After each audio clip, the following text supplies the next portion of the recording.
On va voir l'exemple de Jésus. Hein? On va lire ensemble la Bible. Prenez avec moi Matthieu 26. La seule fois où Jésus a prié devant ses disciples, vous allez voir la position que Jésus a prise. Lui-même qui est fils de Dieu. Or, il dit, il ne fait que ce qu'il voit le Père faire. Donc, Jésus prie de la manière dont dans le royaume on prie. C'est à cause qu'il nous a dit de chercher premièrement le royaume. Si tu as vraiment trouvé le royaume, tu vas prier comme les gens du royaume prient.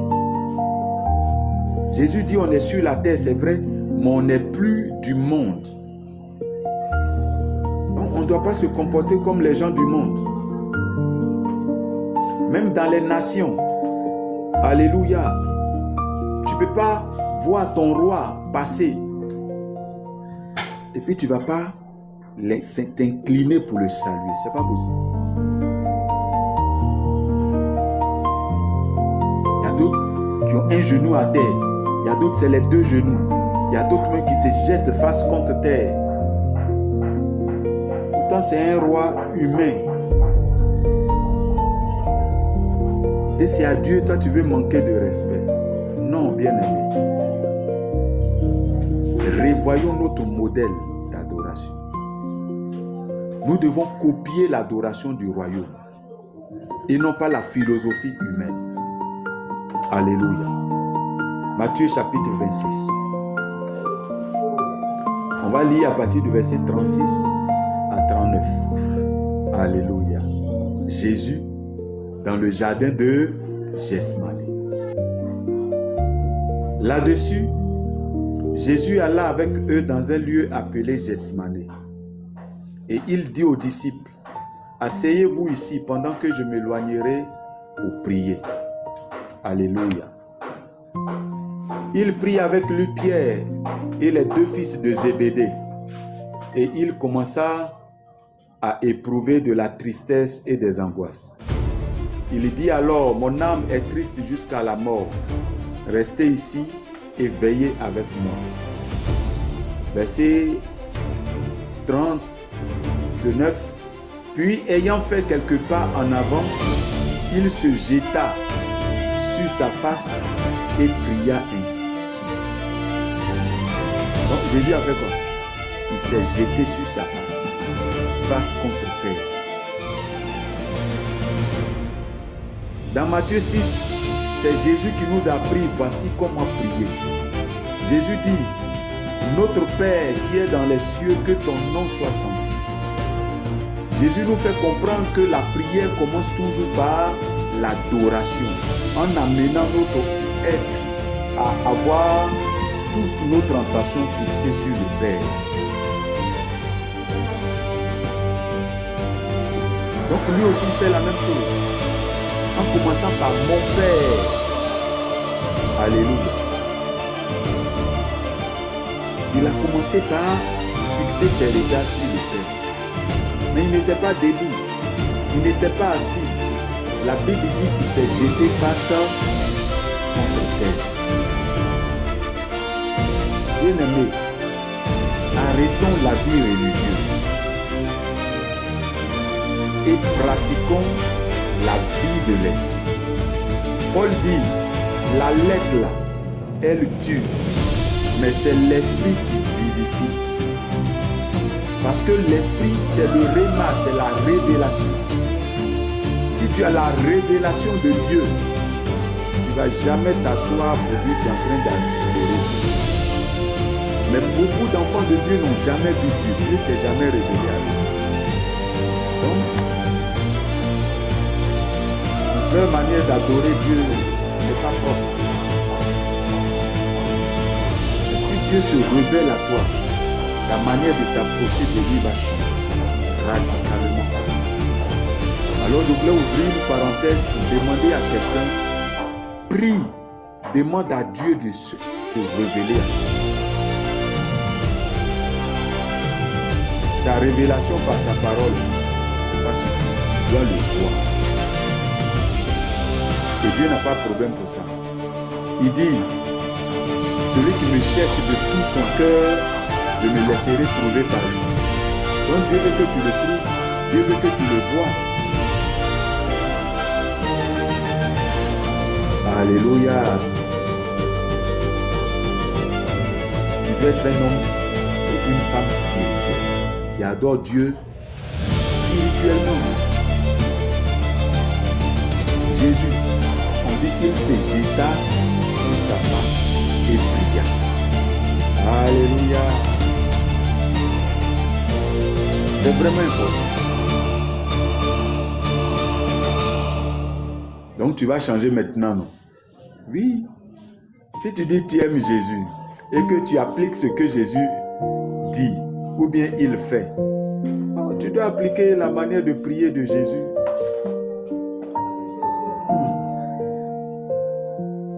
Quand Jésus veut faire un miracle, là où il rend grâce, il chose. Avant, ça c'est dans les œuvres de Jésus. Voilà, il n'était pas en train d'adorer Dieu.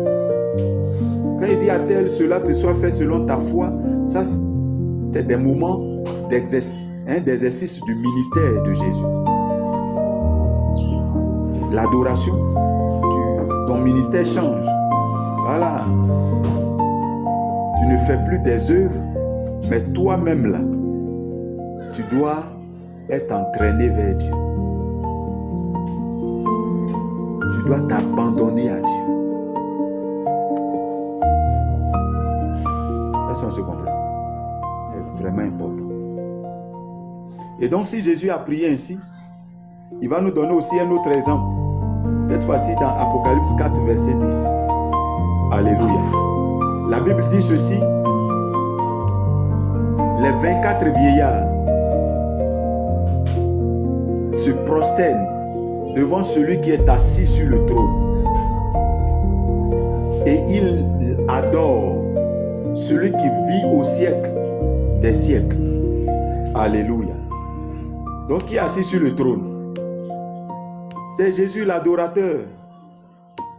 Voilà, il était sur la terre, il a adoré son Père. Lui aussi maintenant il est assis sur le trône, on doit l'adorer.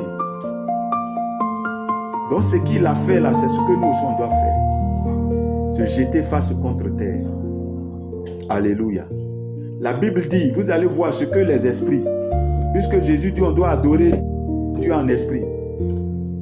Ça veut dire selon le monde spirituel. Alléluia. Vous allez voir comment notre esprit doit se comporter. Parce que les anges qui adorent Dieu sont des esprits.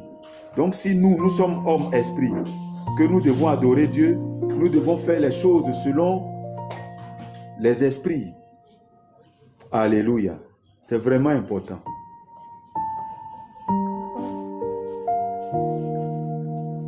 Donc c'est vraiment important. On doit faire les choses comme le royaume nous propose.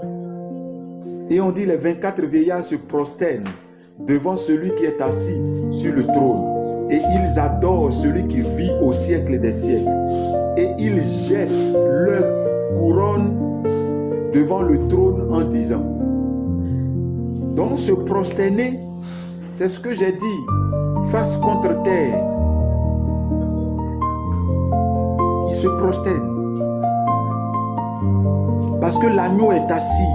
Notre Seigneur Jésus a été glorifié. Désormais, il est assis sur le trône. À la droite du Père.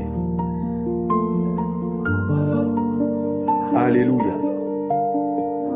Donc, c'est vraiment important. Les anges, les 24 vieillards, ceux-là qui représentent l'Assemblée nationale du royaume. Donc, ils sont les représentants du peuple que nous sommes. Voici leur manière d'adorer. Donc, nous aussi, on doit faire la même chose. Ils se prosternent. Donc, apprends à te prosterner pour adorer Dieu. C'est un symbole de respect. Alléluia. Mais cela doit se faire avec le cœur sincère. Donc même quand tu te prosternes, tu dois être sincère. C'est vraiment important. Mais tu ne dois pas te mettre à genoux physiquement ou bien te prosterner physiquement et puis tes pensées sont quelque part. Tu penses au foutu qui t'attend quand tu vas sortir du culte. Non, non, non, non, non, non. Si tu fais ça, ton cœur n'est pas sincère. Tu n'es pas vrai. Tes pensées ne sont pas focalisées. Quand tu viens adorer Dieu, toutes tes pensées doivent être focalisées sur Dieu, sur Jésus, et pas sur autre chose. Donc si la chair vient amener tes pensées à un foutu qui t'attend à midi, il faut dire à ta chair, je te soumets à l'autorité de Christ. On doit être connecté à lui. Oui. Tu ne dois pas laisser ta chair dominer. Parce que l'esprit doit gouverner le physique. Alléluia. Et la Bible dit, ils adorent celui qui vit au siècle et des siècles. Donc, ils adorent en faisant quoi? En se prosternant. Face contre terre. Et ils vont faire plus que ça. La Bible dit, ils jettent leur couronne devant le trône. Leurs couronnes sont le symbole de leur autorité, de leur prophétie. Donc quand on veut adorer Dieu, on ne tient pas compte de notre autorité, de notre dignité.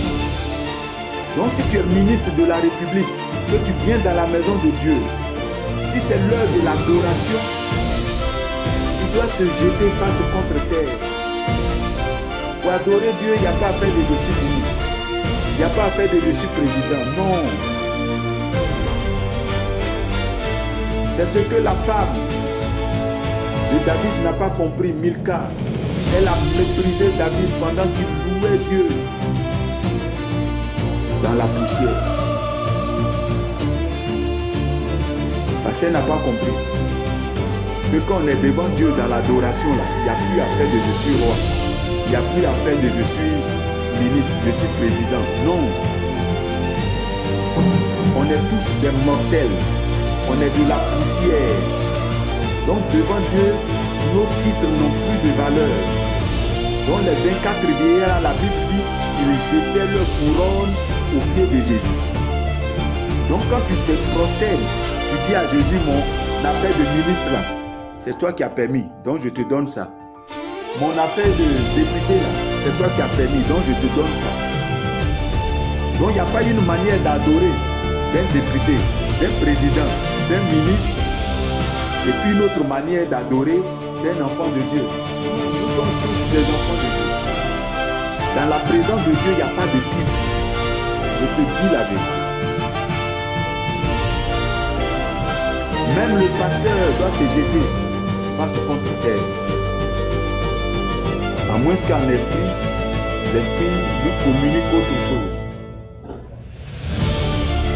Oui, le Saint-Esprit peut lui demander de s'asseoir en signe de symboliser, voilà, Jésus assis. Ça dépend du Saint-Esprit. Mais sinon, nous tous, on doit adorer Dieu de la bonne manière. Et dans l'adoration à Dieu, il n'y a pas de titre. C'est lui seul qui est le plus grand. Alléluia. C'est lui seul qui est digne. C'est lui seul qui est glorieux. C'est lui seul qui est vainqueur. Parce qu'il nous a créés. C'est lui qui nous a fait. Dans l'adoration, il n'y a pas de titre. Et le royaume nous dit c'est comme ça. Donc les 24 vieillards là, ils prennent leur couronne, ils leur donnent l'autorité, l'honneur, ils jettent ça au pied. Alléluia. C'est vraiment important. Bien aimé.